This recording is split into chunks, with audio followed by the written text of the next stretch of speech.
Provident Healthcare Partners is a healthcare investment bank that is focused on transaction advisory services.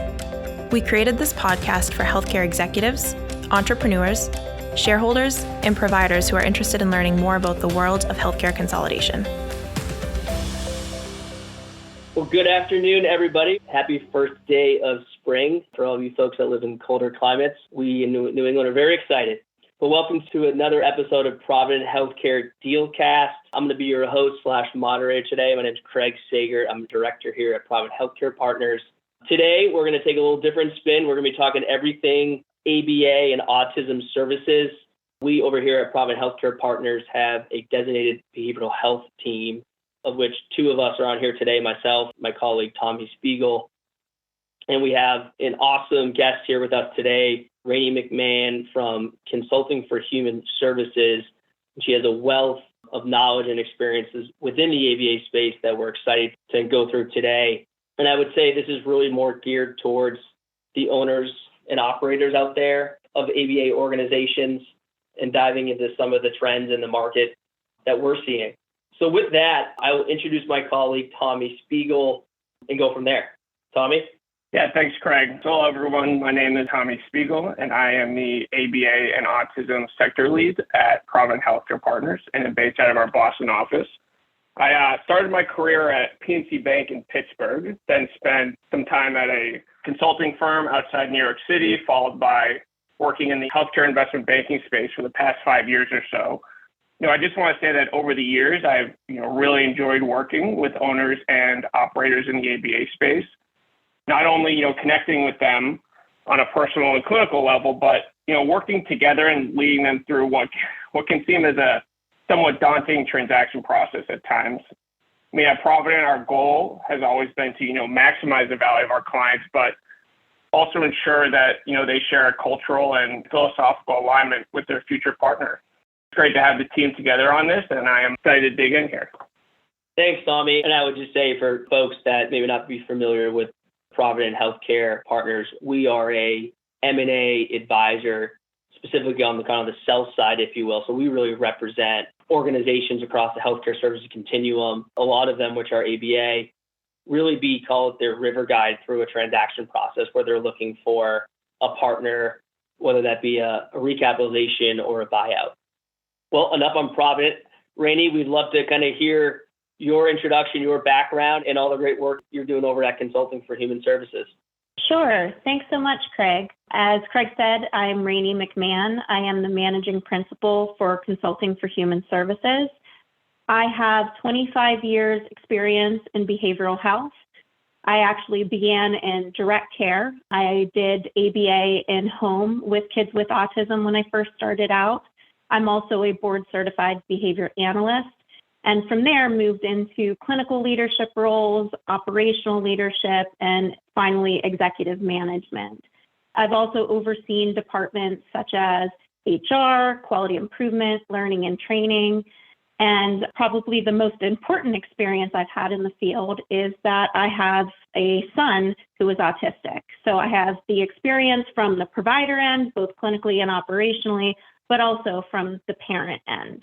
Consulting for Human Services is a specialized human services consulting firm, and what we say differentiates us from some other firms is that we're not professional consultants.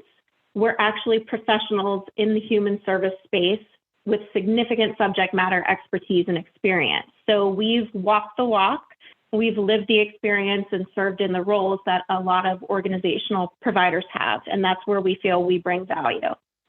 That's great. And Rayni, just for the listeners, can you just share some of the, your pre-CFHS life, some of the organizations that you work for with just in and around autism and behavioral health? Absolutely. So I worked with NHS Human Services for almost 13 years. It's now Marikey. And I served in both clinical roles within the autism landscape. I was the corporate clinical director for Autism Services. When I left there, I was the vice president of behavioral health. And I also worked for Devereaux Advanced Behavioral Health. And when I left there, my title was the senior vice president of organizational development. So there I oversaw quality improvement, business development at one point, HR, and learning and training. Awesome. As we said earlier, I think tremendous pedigree and experiences over the years and clearly been in and around in this world. And I would say too, if for those of you that have never heard of Consultant for Human Services, Rayni along with others and their fearless leader, Daisy DiStefano, they do awesome work. So recommend them highly from the Provident end. So to jump right in here, I think, obviously we all know that ABA space over the years has gotten a ton of attention, not just from founders and operators, but from the investment community, payers, and a number of stakeholders within the ecosystem. And with that, Rayni, it would be great just to hear the evolution of the industry over the years and maybe where the current state of affairs are, just to set the stage.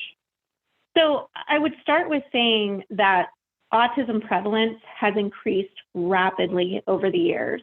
So autism rates have actually tripled in the past 2 decades. When I started, the prevalence rate was 1 in 150. It's now 1 in 44. So some really significant growth there. And ABA, or applied behavior analysis, is an evidence-based treatment. So it's typically what you see and what you hear about at the forefront of autism services.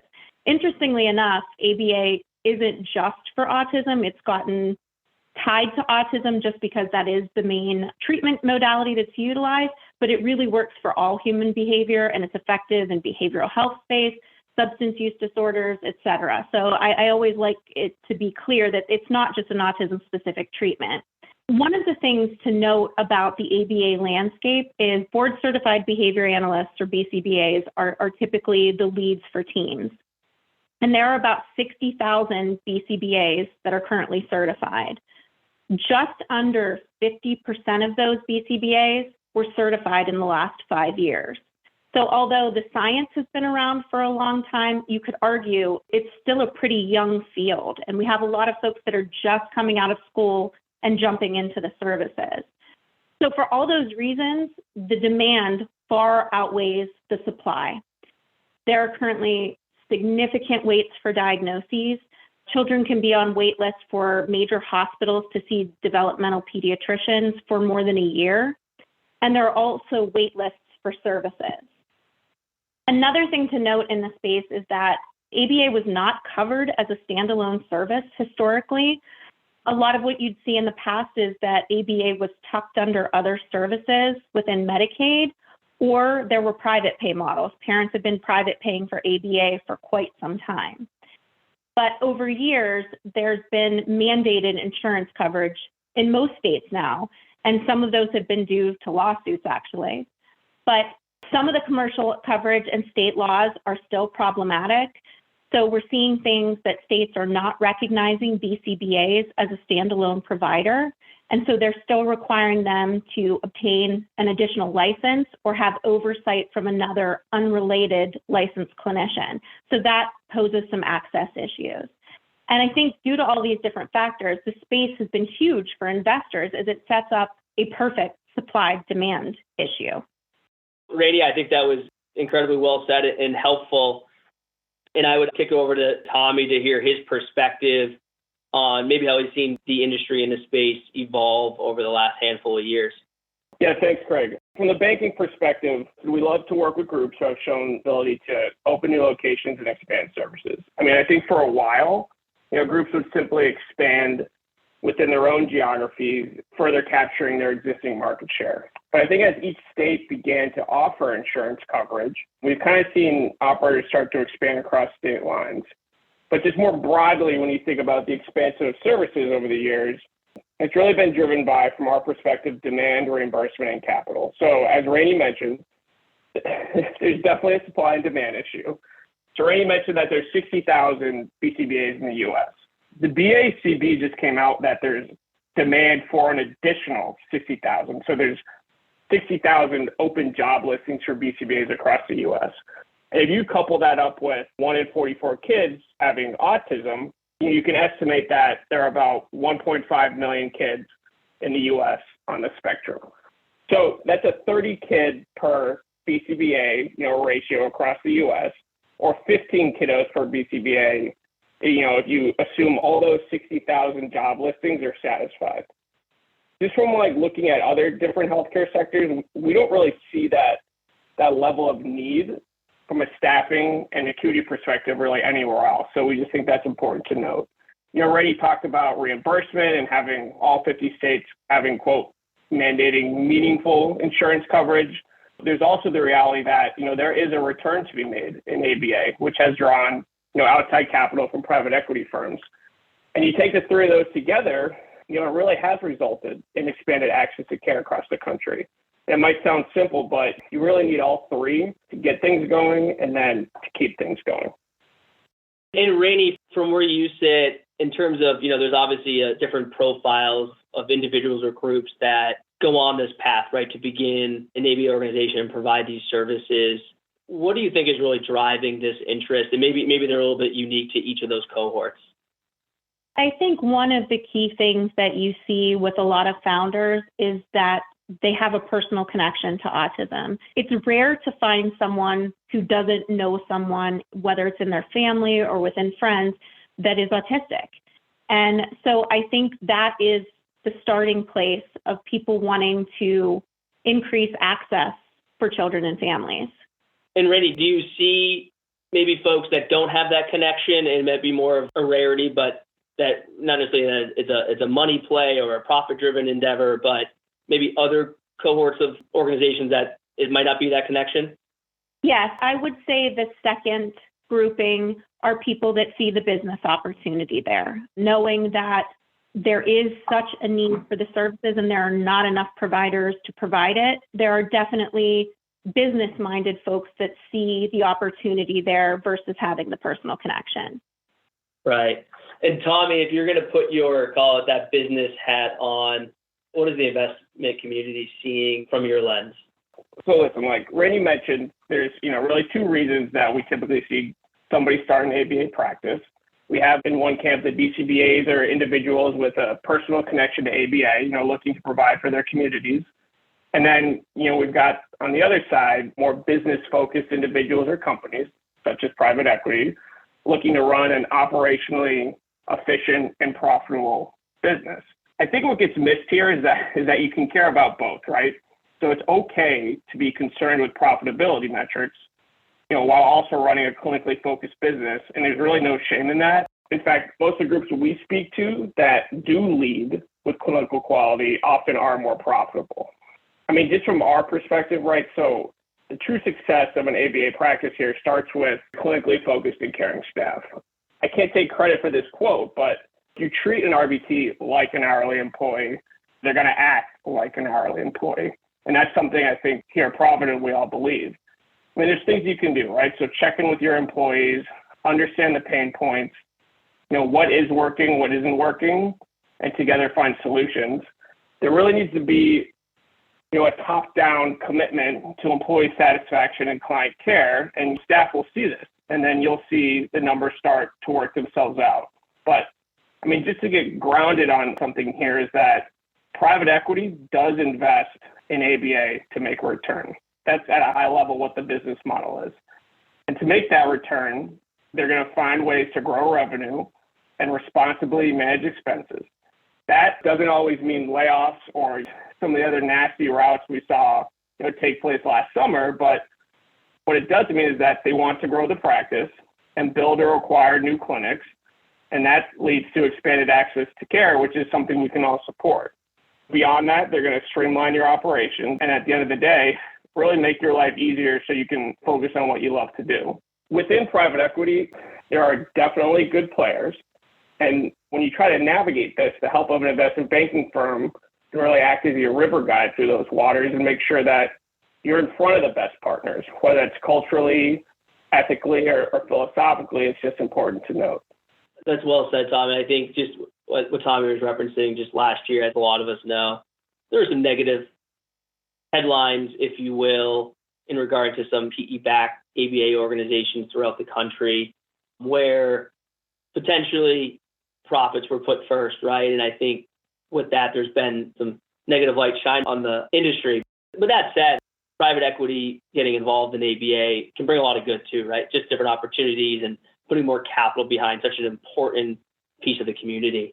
So Rayni, in terms of from an operator founder standpoint and angle, all healthcare services is complex, right? This one feels a little bit more complex than your average subsector. How do you navigate the complexities and the competitive landscape within ABA? So I think there are a few key areas that owner-operators need to be thinking about to be competitive. I think first and foremost, this has been the theme throughout what we've been talking about, is high-quality clinical care. And that comes down to, do you have really strong clinical leaders? And you need people that have the experience in ABA, but also understand the operational realities. Do you have a strong model? What is your way? When people come into your business, what does it look like? What's the flow from first call to into services and clinical and beyond? And how are you ensuring adherence to your model? Some organizations may have a really great model, but not have a means to make sure that everyone is following what they are supposed to. So how are you tracking metrics? How are you looking at clinical quality? What KPIs do you have in place, and how are you tracking those? Going further with the tracking of metrics is, do you have the data systems in place to be able to easily collect and access the data? It's really important at this stage in the game that you're moving away from the manual work and having more automated systems of being able to look at your data quickly and accurately. The second piece I would mention there is the staffing and labor. As we spoke about earlier on, there's high competition for BCBAs, and BCBAs really have their pick of organizations to work for. Organizations really need to think about, how do they attract these folks to their business, and how do they keep them? One of the things that I see organizations doing is offering really high salaries that unfortunately aren't sustainable over time. And it's worse to overpromise and underdeliver. So organizations really need to think about, what's the salary that is meaningful to a BCBA, but what other perks can we offer that would want someone to come to our organization? And a lot of that comes down to respect and culture. And Rayni, just on that point, as we've hit on a few times now, there's been a lot of PE interest or private equity interest over the last 5 to 7 years. And so a lot of the founder-owned ABA organizations are competing against those entities. And with the capital behind them, the private equity groups, it feels like they just have a significant advantage. How do founder operators navigate and compete against that? Agreed that you can't offer high salaries, but when the private equity backed group down the street is doing that, is it culture? Is it benefits? Is it flexibility in hours? Or specifically, how have you seen that play out? I think it's a mix of all of the above, Craig. I think that especially when you're looking at smaller providers or nonprofits, you're really looking to get to people that are mission oriented and really feel strongly about what they're doing, who they're serving, and the culture. So while a smaller organization may not be able to compete salary-wise, they can offer other opportunities, such as research opportunities. I think that is a big one that not a lot of organizations can offer, offering the ability for growth and mentorship. A lot of your BCBAs are looking for people to help them grow. And that goes back to, with most of them coming out of school within the last 5 years, there's a need for that as well. I also think that some unique settings, I have a lot of organizations that have adult services and children's services, and allowing people to have experience across service lines is attractive to a lot of folks. So I think it's really thinking outside of the box and not just focusing on the salary piece. So aside from the staffing and the quality, I think regulations and payer requirements are a huge part of this. And I think it's the hardest part, actually. Different states, different insurance plans, even commercial versus Medicaid in the same space, can have very, very different requirements. And if organizations don't have someone or are themselves very well versed in that, that can cause problems down the road. So I think having that part under control and knowing that you have checks and balances in place is a real way to be competitive. Utilization, I think obviously this is something everyone talks about, but a lot of organizations aren't doing as well with tracking and monitoring utilization. So knowing how many hours they have off, but how many hours are actually being done. And also recognizing that just because you have a high number of hours authorized, it doesn't mean that the families are going to be able to accommodate that. So really looking at that from a standpoint of making sure that your P&L is on target for where you're looking. And then the last, and again, I think this is a key piece, is really understanding the customer. Because at the end of the day, we have the plans, we have Medicaid, we have the state systems, but the main customer is the family. And so really knowing what do families want, what do they look for, and being able to speak to that and market to that to make families want to choose your organization as their provider. Right. And to wrap up this topic, Rayni, we see a lot of groups that might be more Medicaid than commercial, or commercial coverage more so than Medicaid, or a good split.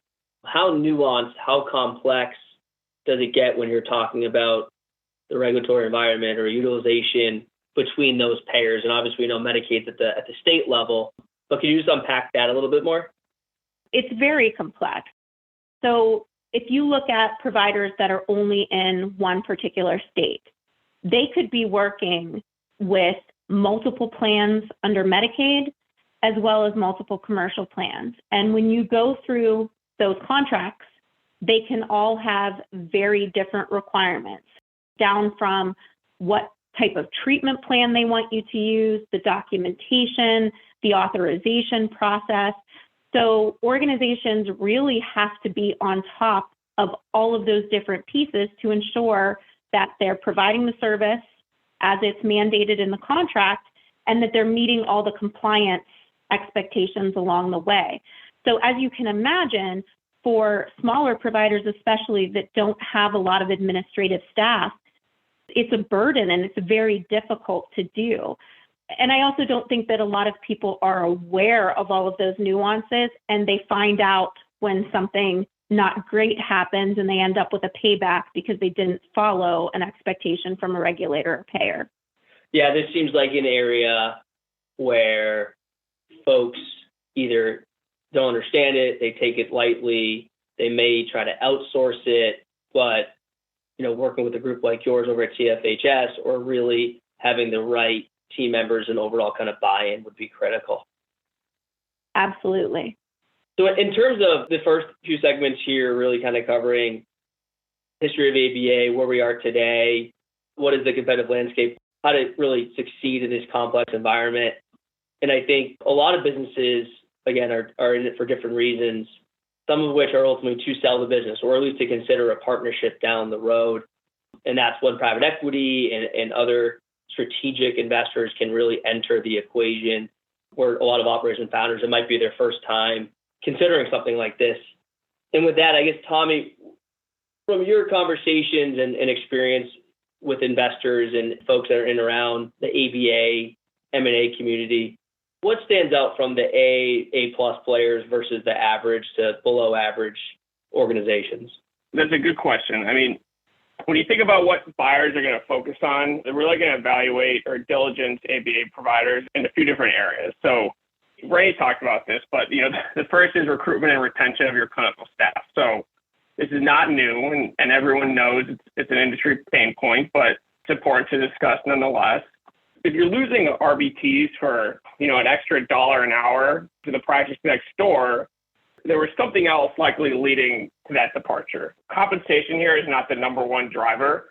I think regular check-ins with your employees, having a clear company-wide commitment to culture and quality care, that's all going to help with retention. And then oftentimes, what you'll find is that strong retention will lead to stronger recruitment because, while word of mouth gets around when you're the best place to work. The other thing when we look at different groups is what is corporate infrastructure and what does the management team look like? The growth of the ABA field broadly is starting to put a lot of pressure on a lot of different stakeholders. And we believe that that pressure can be relieved from built out corporate infrastructure and then, having a strong management team. But ABA practices are businesses at the end of the day. And most of the time, we see the founder or owner, wearing way too many hats. And building out a senior management or leadership team underneath that individual can really show benefits to a practice. Having the right systems in place, from RCM to payroll to KPI tracking, really is going to equip your team with the tools they need to succeed. One very important area is also going to be a company's revenue base. So offering diversified services such as speed and OT provides kiddos with one location to receive services. And that adds convenience to everyone involved, especially the parents. And then providing diversified services in different settings, such as home, school, and clinic, also adds convenience and can help limit reimbursement risk. The last thing that we like to see with different groups is data management and KPIs. So at the end of the day, data is the foundation for decision-making in today's market. Now, I'm not only talking about operational KPIs, but clinical KPIs, because your clinical staff can use that data to track a kiddo's progress, more accurately tailor or modify a plan for success. And groups really need to be tracking and analyzing this information. And Tommy, you hit on a little bit, just in terms of places of service. I know we work with a lot of ABA organizations, and some of them are entirely clinic-based, some are home-based, some go into the school settings, and sometimes there's a mix. From what you've heard just through discussions and how you've seen it play out in the environment, are investors favoring one of those places of service? And I guess, what are some of the pros and cons of each? Yeah, it's a really good question. I think what's more favorable here is difficult. The first place to start is really looking at the various stakeholders involved. Looking at home-based services, so that's going to offer you one-on-one care and a familiar environment for the kiddo with limited distractions. That's also going to offer greater convenience for the parents, more customizable scheduling and whatnot, but could also limit access to ancillary services such as speech and OT, and then the social interaction aspect. Both of that you can provide in the clinic. I also think that home-based care can add an extra level of burden on staff due to travel times and the risk of cancellations. School-based care we see less frequently. That's going to offer really high exposure to social interaction and also provides a lower cost barrier for families. But kind of the risk here is that the care plan might be less individualized for the kiddo. Clinic-based is where we see most groups migrate and invest. The clinic's going to reduce staffing and scheduling challenges. It's going to provide a full suite of service options, from one-on-one therapy to social skills groups to ancillary services. And then we find that clinic-based services have a greater pool of clinicians to actually pull from. So there really isn't a right answer here, but it's important that you're offering different types of services to your client base, and at the end of the day, really seeing what's best for the child. Rayni, on that note, and I want to get your broader thoughts, but in terms of the place of service, again, we've seen groups that are clinic-focused. Obviously, there's some CapEx that goes with that, getting people to come to the clinic and competing with the clinic down the street versus, say, potentially just going to the home, or maybe it's a lower-hanging fruit, or even there's in the school system if you have the contracts. Have you seen difficulties in one more than the other? Is it hard to do all three? Is it better to be really good at one of them? How do you see that? So I agree with Tommy that it's not an easy answer, because I think there are challenges with all of them. As you said, with the clinic-based, you have to have the money for the physical plants. So, that adds a lot of costs with occupancy, et cetera, that the in-home doesn't. However, it also, as Tommy said, offsets travel costs. You're able to draw down more revenue because you don't need to schedule in that non-productive travel time. One of the challenges with clinic-based, especially for one-on-one sessions, which some children need, is that some of the insurances limit what you can do in a clinic versus in-home. So for groups, that hasn't been much of an issue, but that can happen with some of the one-on-one services. And school-based, it really depends on the school, on the contract, on the expectation. There are times where BCBAs will go into school or RBTs will go in, and they're very limited in that setting as to what they can do. But I have seen some very lucrative contracts with school districts. So it's hard to pick one over the other. I have seen folks do and be successful with a mix. And Rayni, kind of on this last theme here, Obviously, it's incredibly difficult running an ABA organization, putting the family and the kiddo first and your staff right there with them. And also, there's some states that are the reimbursements attractive and others not so much. But weighing that clinical quality with being a for-profit enterprise and be able to make payroll and continue to expand the business, what have you seen, maybe again, from the rock stars or the really strong organizations out there work over others? I know there's a number of things, but maybe one or two that stuck out. Sure. And as you said, obviously a strong bottom line is a big factor to this. It's an important thing. I think the key to that is making sure that the strong bottom line is an actual bottom line. Claims are dropped in a clean manner and compliant. I've seen a lot of organizations that look very good on paper, but when you go under the hood, they end up with a lot of paybacks or things that are not billable because they missed pieces such as credentialing or pre-auth or those types of things. So I think it's an important thing to dig into with organizations and look at that. I also think it's being able to look at the processes that they have from start to finish with the services. So monitoring their utilization and productivity, having those data systems. So having a strong EHR and having a good billing system tied to that are really, really important. And you also have to have people with the expertise to know how to utilize them and extract that data. I would say the other piece that you see with people that are successful is high stakeholder satisfaction. I've said this for years. If you get an organization that has really strong services, you are going to keep the clinicians because they are going to feel good about seeing the things that they're doing. And every BCBA knows every other BCBA. It's a very tight community. And as you said earlier, Craig, they will tell their friends, they will bring people along. But more importantly is word of mouth from the families. When families feel like they are getting good services, they tell other people. Some of the best providers I know have to spend very little in marketing because the families do it for them. And I think that's something that's missed at times of how important that piece is and how important it is to engage the families in the services. Yeah, it's interesting, right? I couldn't agree more. Earlier, what you and Tommy were saying on data as the foundation and having that drive decision-making, it's all that true. But at the end of the day, too, it's reputation and brand and how you're thought of in the community that ultimately trumps everything. I think last topic here, I guess, Tommy, quickly, what are a few, I'll call them pitfalls, whether it's an investor acquiring an existing ABA business or maybe even just from the foundation up, things such as quality of revenue, lack of focus on culture and quality, things we've hit on. But what sticks out to you the most? I think a lot of this is operational and then reputation, as you and Rayni just mentioned. From the operational perspective, a lot of groups we talk to, they're BCBA run and they often grow the clinic and then they're not really paying as much attention to the back office. And then there seems to be like a true up period where they then grow the back office all at once too quickly. There's really a balance to that, growing your practice clinically and operationally. Just from a practice management perspective, there are almost always efficiencies to be found. Effective scheduling. This might sound like it should be, but, easy to produce reports with actionable information, structured and organized HR processes and policies. And then, one thing that's really important is efficient billing practices. Having all this in place will make both building your practice and then the integration of an acquired practice, should that happen, way more efficient.